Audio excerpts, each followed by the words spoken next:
자, 오늘 우리가 읽은 본문 말씀의 내용은 야곱이 외삼촌 라반의 집, 다시 말하면 하란 지역에서 한 20년 가까이 형 에서의 낯을 피해서 살면서 이제 아내들과 자식들과 많은 재물을 모아가지고 그토록 꿈에 그리던 약속의 땅 가나안 땅으로 들어오게 됩니다. 그래서 가나안 땅에 들어오자마자 야곱이 하나님이 지시하신 것이 아니에요. 야곱이 가장 먼저 찾아간 장소가 있어요. 그 장소가 지난번에 여러분들에게 말씀을 드렸는데 잠깐 보십시다. 지도 좀 보여주세요. 야곱이 이렇게 하란에서 쭉 와가지고 요단을 건너서 스스로 찾아간 곳이 있어요. 그곳이 어디냐면 가나안 땅 중심부에 있지한 세검이라는 성읍으로 갔습니다. 왜 갔냐면 이렇게 세검성 앞에 장막을 친 다음에 이 장막 친 곳을 거금을 주고 사들이게 됩니다. 우리가 여기서 잊지 말아야 될 것이 있어요, 여러분. 야곱의 일행이 엄청난 일행이라는 걸 아셔야 돼요. 그래서 작은 밭으로 생각하면 안 돼요. 그 당시 어마어마한 돈을 주고 가나안 땅 세금성 앞에 있는 땅을 구입하게 됩니다. 그래서 자기 소유로 만들어요. 그러면서 자기 후손들에게 이 땅은 185년 전에 너희 증조부 할아버지, 다시 말하면 나의 할아버지인 아브라함이 처음으로 약속의 땅 가나안에 들어왔을 때 요 세금 요 밭에 요 땅에 있을 때 하나님께서 내가 이 가나안 땅을 주겠다. 그 다음에 또 이 가나안 땅에 온 인류를 죄에서 구원할 메시아를 보내주겠다. 그리고 이 가나안 땅 모두를 바로 너희 후손에게 주어서 너희로 선민을 삼아주겠다. 이렇게 처음 약속한 땅이다.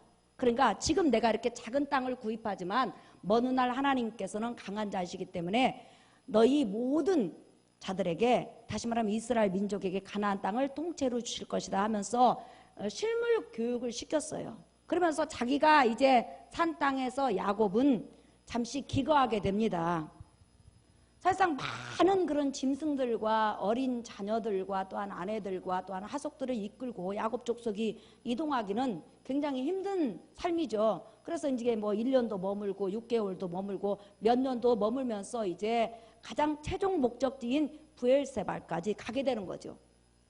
근데 야곱은 지금 세검성 앞에, 세검성 안으로 들어간 것이 아니라 세검성 앞에 자기가 산 밭에서 지금 삶을 살아가고 있습니다. 그런데 삶을 살아가고 있는 도중에, 다시 말하면 가나안 땅에 입성한 이래 가장 최대의 위기를 만난 거예요. 그 위기는 어떤 거냐면 자기의 사랑하는 딸 디나가 어느 날 분명히 세겜성 밖에서 자기는 살고 있는 세겜성 안에 세겜 부족들이 또한 세겜 여자들이 있으니까 어떤가 해가지고 구경하러 갔다가 세겜성 안에 대장인 세겜 추장한테 강간을 당한 거예요. 그러면 여러분 보세요. 지금 하란에서 돌아온 야곱 족속은 소수예요.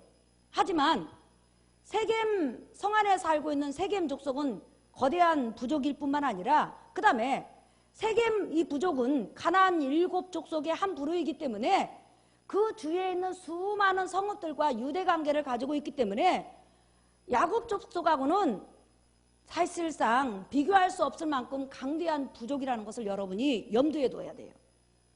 그런데 지금 야곱 족속에 비하면 강대한 그런 세겜 부족 추장이 야곱의 딸을 강간을 한 거예요. 다른 부족 같으면 벌써 전쟁이 일어나죠. 근데 야곱은 그 말을 들은 다음에 이 일을 어떻게 처리할까 이제 고민하고 있어요. 그러니까 제가 이게 목회를 하다가 보니까요, 그렇더라고요.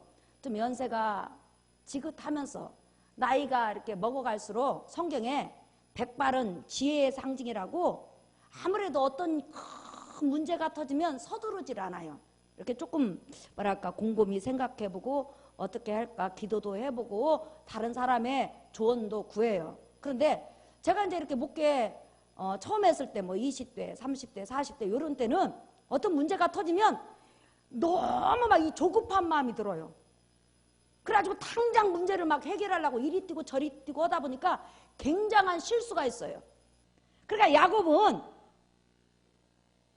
이제 100세가 됐잖아요. 그러니까 뭐 느긋하지요. 그러니까 이제 신중하게 이 문제를 어떻게 처리할 것인가 이렇게 생각하고 있는데, 사실상 지금 현 상황으로 보면 야곱 족속하고 세겜 족속하고 전쟁해야 되는 거예요. 야곱이 신중하게 생각하고 있는데 의외로 세겜 부족이 찾아온 거예요. 일은 미안하게 됐지만은 당신의 딸을 내 아들 추장이 달라고 하니까, 대장이죠, 왕이죠. 우리 지금 세겜 부족하고 야곱 부족하고 히브리 부족하고 두 부족인데 서로 네 아들 내 아들 가리지 말고 서로 통혼시키자. 그리고 민족도 뭐 두 민족으로 이렇게 존재하냐. 우리 땅이 넓으니까 그냥 하나로 만들어 버리자. 쉽게 말하면 요즘 종교 통합 운동처럼 네 종교 내 종교 따지지 말고 그냥 모든 종교 다 인정하고 모든 종교에도 다 구원이 있다고 하고 그냥 좋은 것이 좋은 것이고 화목이 좋은 것이고 사랑이 좋은 것이니까 우리 그냥 둥글 그냥 배국군 굴러가듯이 그냥 탁국군 굴러가듯이 그렇게 살자. 이렇게 이제 온 거예요. 이것은 완전히 사탄의 계략이죠.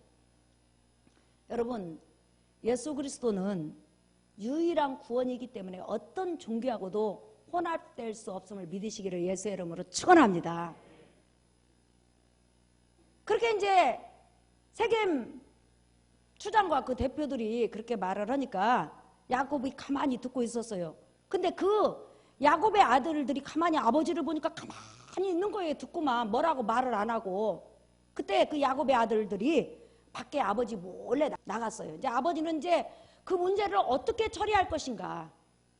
자칫하면 전쟁이 일어날 수밖에 없고, 자칫하면 많은 사람이 죽을 수밖에 없고, 자칫하면 지금 가나안 땅에 자기는 소수의 무리로 들어왔는데 가나안 족속들이 얼마나 많이 있냐는 거예요. 그러면 자기 편을 들 자는 하나도 없다는 거죠. 그러니까 일생일대에 가나안에 입성해서 지금 위기잖아요. 그러니까 이 위기를 어떻게 잘 넘길 것인가. 하나님 앞에 얼마나 기도하겠어요. 그렇게 기도하고 있는데 갑자기 아들들이 조급한 젊은 아들들이 가서 일을 저질러 버린 거예요. 아니 저놈들이 어찌 우리 그냥 히브리 족속을 야곱 족속을 업신여겨서 우리 동생들을 우리 누나를 강간을 해? 가만두지 않겠다. 그런데 이제 가만두지는 않겠는데 문제는 뭐냐면 숫자적으로 전쟁을 하면 이길 방법이 없다 이 말이에요. 세겜 족속은 강하니까. 그래서 깨를 생각하는 거예요. 우리도 당신 민족하고 서로 통혼하고 두 민족이 딱 합쳐가지고 하나로 살면 참 좋겠다고 생각한다고. 굉장히 좋은 의견이라고. 의견 중에서 그렇게 좋은 의견은 나올 수가 없다고. 딱 우리가 원하는 바다고. 형님 동생 하면서 우리 사이좋게 지내면서 세금 족속이 가지고 있는 모든 다실론 사상 모든 종교를 다 받아들이고 우리 종교도 니네들한테 주고 우리 두루 재미있게 살자고. 참 좋은 의견이라고. 네. 이렇게 이제 한껏 세겜 족속을 띄웠어요. 띄운 다음에 말을 하는데, 근데 우리는 조상 대대로 내려오는 법이 하나 있다. 반드시 다른 민족과 하나가 된다든지 아니면 당신의 자식을 아들들을 우리의 사이로 또 우리 형제로 받아들이고 우리의 딸들을 당신의 며느리로 주려면 할례를 받아야 된다. 그러니까 할례를 받아라. 그러면 우리는 당신의 요구를 다 들어주겠다. 이렇게 야곱의 아들들이 세겜 부족들에게 말을 한 거예요. 근데 세겜 부족이 보니까 야곱 족속이 사람은 적지만 재산은 어마어마하거든요. 그러니까 이제 그럼 우리 그렇게 하겠다 갖고 남자들이 성읍을 출입하는 남자들이 전부 다 할례를 받은 거예요. 할례를 받는다는 것은 여러분 몸으로 움직일 수가 없어요. 3일째 돼가지고 이제 칼도 제대로 못 들 정도로 고통이 다가오죠. 할례를 받았으니까. 그때 야곱의 아들 중에 시므온과 네이가 칼을 차고 들어가가지고 전체 싹 세금 남자를 죽여버린 거예요. 그리고 나서 나머지 아들들은 그 성읍을 불사르고 그 재산과 부녀들을 또 자녀들을 전부 다 끌고 왔고 완전히 성읍을 쑥대밭으로 만들어버린 거예요. 한순간에. 야곱은 사실상 지금 세겜성에서 자기 아들들이 잔인하게 세겜 부족을 지금 살육하고 있는 것을 모르는 거예요. 나중에 알고 보니까 자기 아들들이 어마어마한 일을 한 거예요.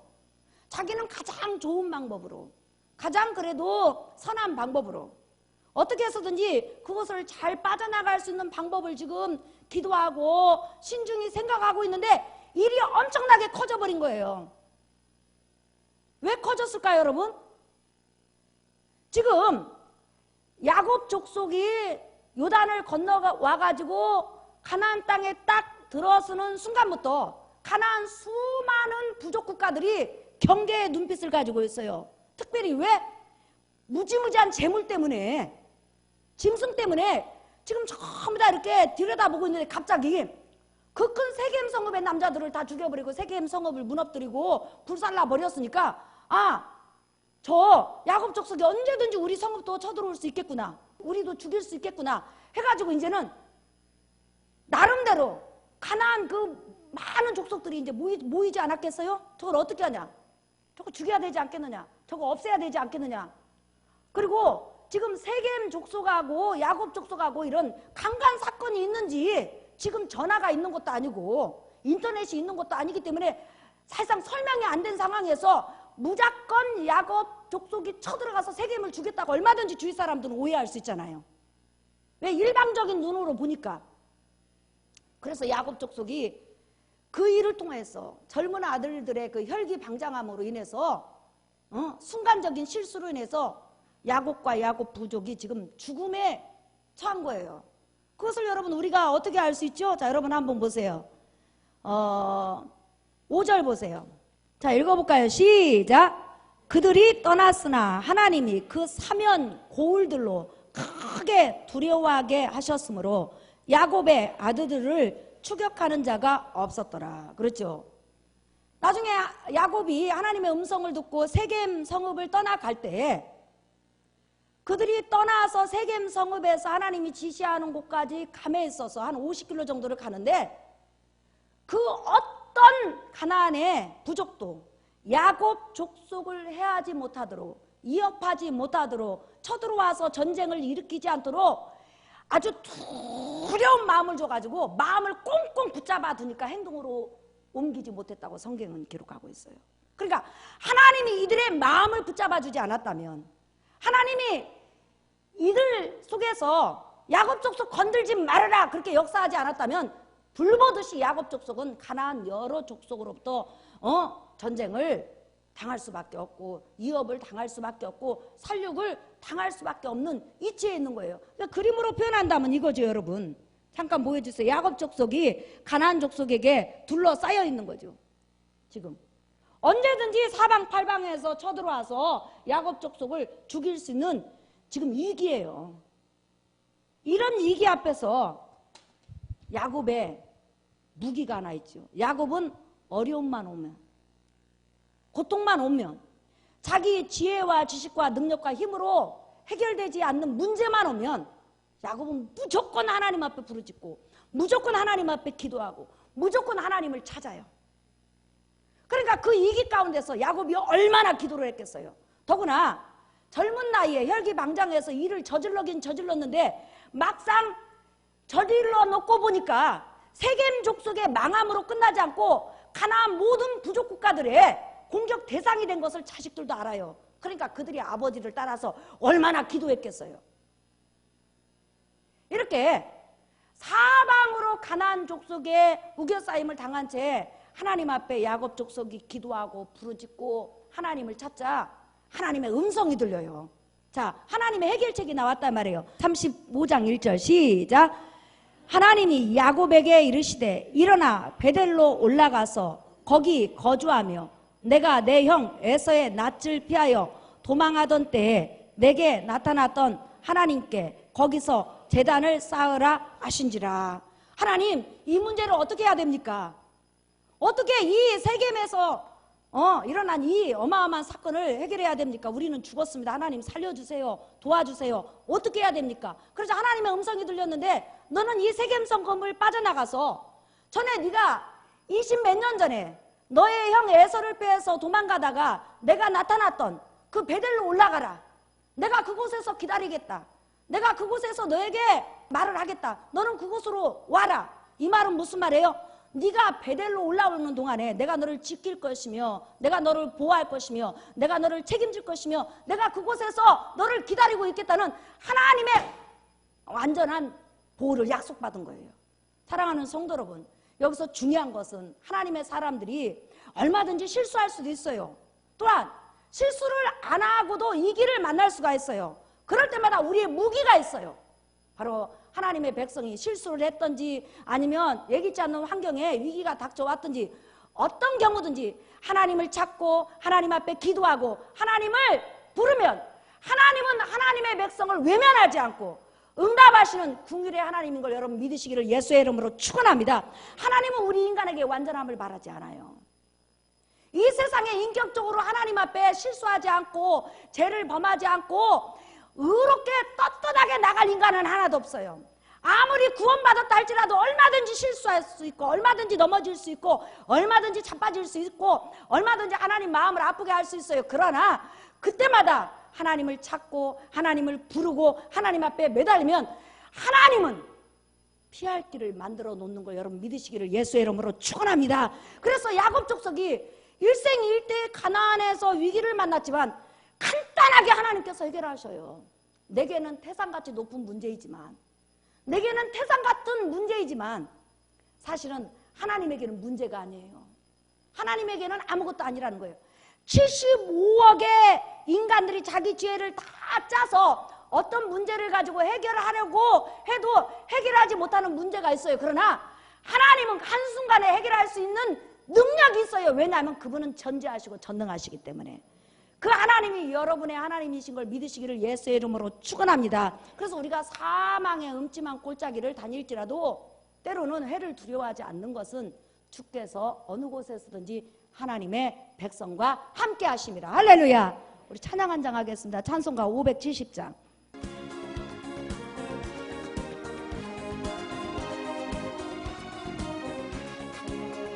주는 나를 기르시는 목자가요 나는 주님의 귀한 어린 양 푸른 풀밭 맑은 시냇 물가로 나를 늘 인도하여 주신다. 주는 나의 적은 목자 나는 그의 어린 양 저를 따라 꼴을 먹여주시니 내게 부족한 전혀 아멘. 예쁜 새들 노래하는 아침과 너굴 비키는 고운 항원에 사랑하는 나의 목자 음성이 나를 언제나 불러주신다. 주는 나의 적은 목자 나는 그의 어린 양 저를 따라 꼴을 먹여주시니 내게 부족함 전혀 없어. 못된 짐승 나를 잊지 못하고 거친 비바람 상치 못 아멘. 나의 주님 강한 손을 펼치사 나를 주야로 지켜주신다. 주는 나의 적은 목자 나는 그의 어린 양 저를 따라 꼴을 먹여주시니 내게 부족. 못된 마귀 3절 못된 마귀 나를 잊지 못하고 거친 비바람 삼지 못하리. 나의 주님 강한 손을 펼치사 나를 주야로 지켜주신다. 주는 나의 적은 목자 나는 그의 어린 양 저를 따라 꼴을 먹여주시니 내게 부족함 전혀 없어라. 저도 이렇게 목회를 하다가 위기가 닥쳐오잖아요. 그럼 나는 항상 이렇게 떠오르는 찬양이 하나 있어요. 아무리 큰 위기가 와도요, 딱 위기가 와가지고 정신을 딱 차리면 딱 떠오르는 찬양이 하나 있는데, 저 폭풍 몰아쳐서 내 마음 떨려도 주 나의 곁에 계셔 겁낼 것 없어라. 그러니까 폭풍이 오면요 떨리죠. 두렵죠. 무서워요. 사람이기 때문에. 아이고 목사님 주의 종 오면 안 떨리죠. 아이 주의 종이라고 안 떨려요. 더 떨려요. 에? 아이고 목사님은 안 무섭죠. 아, 요즘은 공동묘지 안 무섭지. 근데요, 개가 쫓아오면 무서워요. 물을까봐. 그러니까 여러분, 야곱이 어려운 일을 당했을 때 자기 힘으로는 도저히 해결책이 없잖아요, 여러분. 사면 초가요. 그런데도 하나님에게는 길이 있어요. 이게 믿음의 사람의 저력이에요. 나는 안 돼도 하나님은 하실 수 있다. 능치 못한 것 주께 없으니 하나님은 하실 수 있다. 그래서 하나님께서 뭐 다른 방법도 필요가 없어. 야곱아, 너 그 속에서 나와가지고 어디로 오라? 내가 기다리고 있는 곳으로 와라. 어디로? 잠깐 보세요. 어디로 오라 그랬어요? 세금에서 베델로 오라. 너 전에 네 형 에서를 빼서 도망가다가 나 만난 곳이 있지 않느냐? 그때 네가 나한테 뭐라 그러냐? 그곳에서 이곳은 하나님이 계시는 곳이요, 하나님이 임재하는 곳이요, 하나님의 집이요, 하나님이 역사하는 곳이라고 네가 말한 다음에 이곳을 베델이라고, 다시 말하면 하나님의 집이라고 말한 곳이 있지 않느냐? 나 그곳에서 기다릴 테니까, 나 그곳에서 기다릴 테니까 그곳에 와가지고 그곳에서 제단을 쌓고 제사를 드리고 예배를 드려라. 하나님께서 말씀하신 거예요. 그냥 나오라는 거예요. 그러면 사방에 적이 있다 할지라도 하나님이 나오라고 했으면 하나님이 책임진다는 말이에요. 여러분들이 여러분의 모든 불신 가정에서 너 예수 믿으러 나와, 그리고 나의 자녀 돼, 이 말은 무슨 말이냐면 그 다음부터 네가 살아가는 인생 내가 책임질 거야, 이 말이에요. 지금까지 책임진 거 여러분 믿으시기를 예수 이름으로 축원합니다. 그러자 야곱이 믿음의 용기를 가져요. 지금 사방의 적들이 자기를 노려보지만 하나님이 베델에서 기다리겠다고 약속을 하셨고, 베델로 오라고 하니까 오라고 하신 이가 책임지겠지, 오라고 하신 이가 적을 막아주겠지 하면서 그냥 자기에 있는 모든 이방신들과 그 다음에 우상들과 모든 것을 싹 버려버리고 이제 오로지 하나님께만 마음을 두고 하나님만을 섬기겠다고 해가지고 자기 자식들, 자기 권속들을 데리고 바로 베델로 올라가요. 그리고 베델로 올라간 다음에 그곳에서 제단을 쌓아요. 제단을 쌓은 다음에 그가 그곳을 이름해서 이렇게 말을 해요. 자, 여러분 보십시다. 창세기 35장 6절부터 볼까요? 시작. 야곱과 그와 함께한 모든 사람이 가나안 땅 루스 곧 베델에 이르고 그가 거기서 제단을 쌓고 그곳을 엘 베델이라 불렀으니 이는 그의 형의 낯을 피할 때에 하나님이 거기서 그에게 나타나셨음이더라 그랬어요. 하나님께서 내가 베델에서 기다릴 테니까 너는 너희 자식들을 데리고 베델로 올라와라. 그래서 야곱이 하나님의 음성을 듣고 베델에 올라가서 하나님 앞에 제사를 드렸어요. 드린 다음에 뭐라고 했냐면 따라합시다. 그곳을 엘 베델이라 하였더라. 이 말을 다른 말로 하면 따라합시다. 하나님은 하나님 집에 계신다. 하나님은 하나님 성전에 계신다. 하나님은 하나님 성전에서 제사를, 예배를 받으신다. 예. 자, 이 본문 말씀을 통해서 우리에게 주시고자 하는 하나님의 음성이 뭐냐는 거예요. 바로 이거예요. 여러분이 성경을 족보상으로 연구를 하면 아담에서부터 아브람까지 2000년 정도를 잡아요. 그 다음에 아브람에서부터 예수 그리스도까지 오신 것을 2000년으로 잡아요. 그리고 예수 그리스도 오신 그때부터 시작해갖고 지금까지 한 2000년 정도로 잡아요. 그런데 아담에서부터 야곱이 베델 그 사건을 만나기 전까지 하나님께서 나타나서 너는 너의 권속들을 데리고 너의 자식들을 데리고 이곳으로 와서 내게 예배하라, 내게 제사하라, 나를 경배하라 하신 단어가 없어요. 다시 말하면 하나님의 집으로 등장하는, 하나님은 하나님 성전에 계시고 하나님 집에 계시고 하나님 집에서 예배를, 제사를 받으신다는 요 단어는 바로 야곱 시대에 나타난다 말이에요.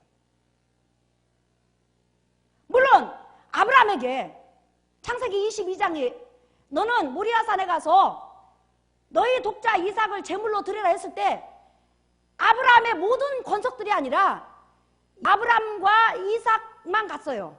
그런데 지금 오늘은 아주 중요한 단어예요. 여러분 잠깐 보세요. 자, 보십시다. 35장 3절 시작. 우리가 일어나 베델로 올라가자. 내 환난 날에 내게 응답하시며 내가 가는 길에서 나와 함께 하신 하나님께 내가 거기서 제단을 쌓으려 하노라 하매. 그렇죠.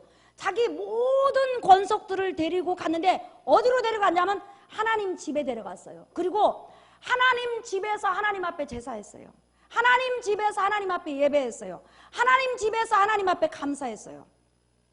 그리고 이 예배를 드린 다음에 야곱은 뭐라고 했냐면 하나님은 하나님 집에서 인간의 예배를 받으신다. 우리의 예배를 받으신다. 이렇게 말을 하고 그 말한 것을 성경은 기록을 하고 있어요. 이 말씀 무슨 말이냐면 지금 야곱이 데리고 간 야곱의 아들들은 장차 이스라엘 민족을 이루는 기초예요. 다시 말하면 하나님은 앞으로 이스라엘 민족이 야곱 족속이 하나님을 예배하고 하나님을 섬기고 하나님께 영광 돌릴 때에 하나님 집에서 드려야 됨을 미리 보여주는 거예요. 그래서 야곱 족속이 애굽에서 430년 있다가 나오자마자 하나님께서 광야에서 가장 먼저 지시하신 것이 뭐예요? 바로 하나님 집을 만들어라. 그 집에서 나는 예배를 받을 것이며 그 집에서 너에게 축복할 것이며 그 성전에서 너희와 교제할 것이며 그 성전에서 제사함을 줄 것이며 그 성전에서 이스라엘 민족과 교제하리라고 말씀하셨어요. 다시 말하면 야곱 족속이 이제 예배드릴 장소는 앞으로 어디라고 따라합시다. 하나님의 성전, 하나님의 집. 그래서 야곱 족속이 이제 완전히 기틀을 잡아서 이스라엘 민족이 되었을 때 하나님은 모세를 통해서 정확히 이렇게 말씀하셔요. 자, 보세요. 자, 신명기 12장. 자, 하나님 성전에 대해서 이야기를 하는데 11절 한번 보십시다. 다 찾았어요? 시작. 너희는 너희의 하나님 여호와께서 자기 이름을 두시려고 택하실 그곳으로 내가 명령하는 것을 모두 가지고 갈지니 곧 너희의 번제와 너희의 희생과 너희의 11조와 너희 손의 거제와 너희가 여호와께 서원하는 모든 아름다운 서원물을 가져가고. 그랬죠. 그러니까 미리 이제는 이스라엘 민족이 장차 민족을 이루었을 때 어디서 하나님을 예배하고 어디서 제사를 드려야 된다고요? 하나님의 집, 하나님 성전에서. 하나님은 온 우주에 충만하신 분이에요. 그러나 하나님이 예배를 받으시는 장소가 바로 성전이에요. 믿으시면 아멘 하십시다. 그래서 이스라엘 백성이 애굽에서 나와가지고 광야에서 성막을 세워놓고 거기서 하나님을 예배하고 그리고 그 성막이 다시 가나안 땅으로 옮겨와가지고 나중에 솔로몬 성전으로 변해요. 형태가 변한단 말이에요. 그래서 솔로몬 성전에서 제사가 드려지고 솔로몬 성전에서 예배가 드려지고 솔로몬 성전에서 하나님의 축복이 나오고 솔로몬 성전에서 하나님의 말씀이 나왔어요. 그리고 나서 먼 훗날 솔로몬 성전이 형태가 다시 변했어요. 그 형태가 뭐냐면 바로 예수 그리스도 아니에요. 예수 그리스도를 우리는 보이지 않는 성전이라고 그러는 거예요. 따라합시다. 예수 그리스도 안은 하나님이 거하시는 하나님의 집이다. 예수 그리스도 안은 하나님의 축복이 내리는 곳이다. 다시 말하면 믿음으로 아브라함의 자손이 된 자, 믿음으로 야곱의 자손이 된 자는 이제는 무조건 하나님 앞에 예배 드리려면, 하나님을 만나려면, 하나님과 교제하려면, 하나님 앞에 축복받으려면 예수 그리스도라는 성전 안으로 들어와서 그 성전 안에서 역사하는 하나님께 예배를 드려야만이 예배가 상달된다는 거예요. 다시 말하면 예수 없이는 하나님과 만날 수 없고 예수 없는 사람이 하나님 앞에 예배 드려도 하나님이 받을 수 없음을 미리 예표로 보여준 거예요. 그렇기 때문에 아까 서두에 말한 것처럼 우리가 인격이 부족하고 또한 연약하고 자빠지고 넘어지고 야곱의 아들들처럼 실수할 수도 있어요. 그러나 중요한 것은 예수 그리스도라는 성전 안에 들어와서 하나님 앞에 예배하면 그 예배를 하나님께서 약속대로 받으실 뿐만 아니라 그 예배를 통해서 여러분의 삶을 만지시고 그 삶 속에서 하나님의 영광이 나타나는 걸 믿으시기를 예수의 이름으로 축원합니다. 그래서 야곱이 엘 베델, 다시 말하면 하나님은 하나님 성전에 계시고 그 성전에서 내게 말씀하시고 그 성전에서 내 자손에게 복을 주실 것이며 그 성전에서 역사할 것이다. 그런데 그 성전이 나중에 천막에서 예루살렘 성전으로, 예루살렘 성전에서 뭘로? 예수 그리스도 안으로 변했단 말이에요. 여러분이 예수 그리스도를 구원의 주로 영접하면 모두 다 보이지 않는 예수 그리스도 안이라는 성전 안에 들어와서 하나님을 예배하게 되는 걸 여러분 믿으시길 바랍니다. 예수 믿고 구원받아서 영적인 예수 그리스도 성전 안에 있는 사람들이 모여서 하나님을 더 예배를 드리려고 지금 이렇게 건물 성전을 마련한 거예요. 그러니까 형태가 있는 성전이든지 아니면 보이지 않는 예수 그리스도가 아니든지 성전에 대한 약속이 있어요. 그 약속은 영원 세세토록 살아있고 유효한 걸 여러분 믿으시기를 예수의 이름으로 축원합니다. 그러면 성전에 대한 약속이 뭐냐? 자, 여러분 보세요. 역대하 7장 15절 시작.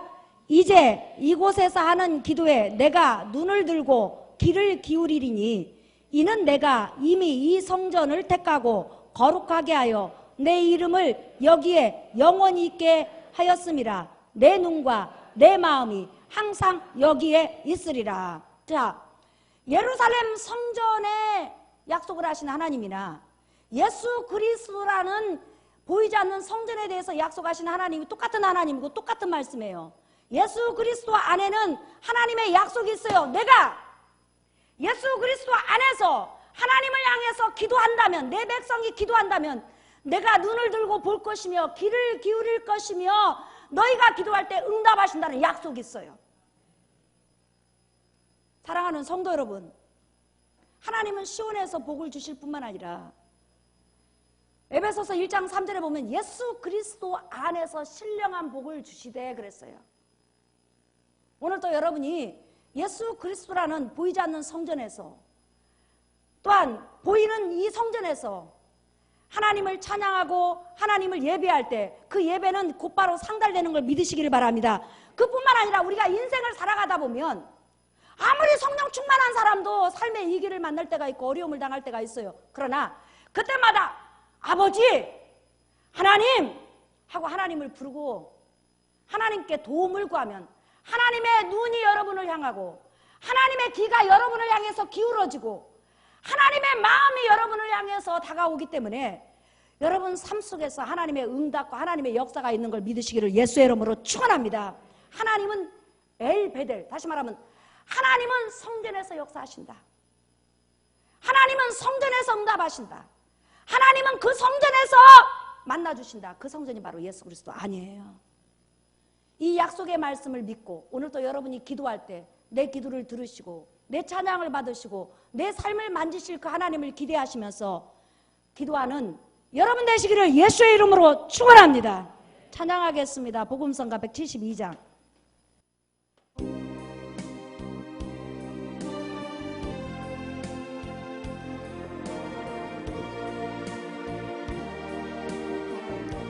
오 나의 자비로운 주여, 나의 몸과 영혼은 주님 은혜로 다 채워 주소서. 아멘. 이 세상 걱정 근심 주여 받아주시고 힘든 세상에서 인도하소서.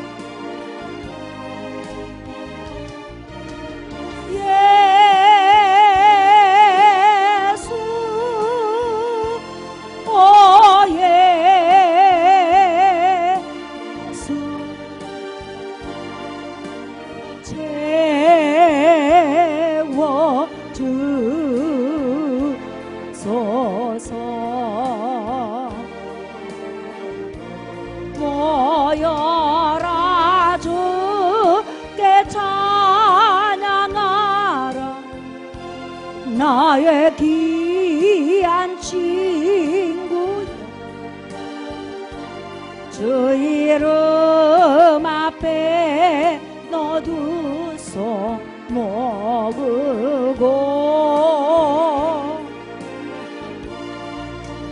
너의 슬픈 세상 눈물 너의 쌓인 아픔을 십자가 앞에 너 모두 버리 두 손 높이 들고 불 좀 꺼주세요.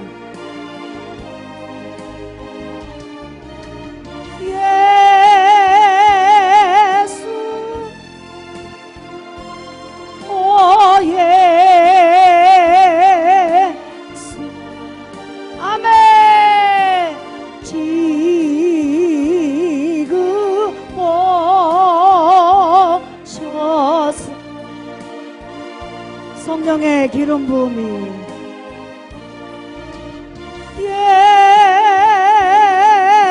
예수 오 예수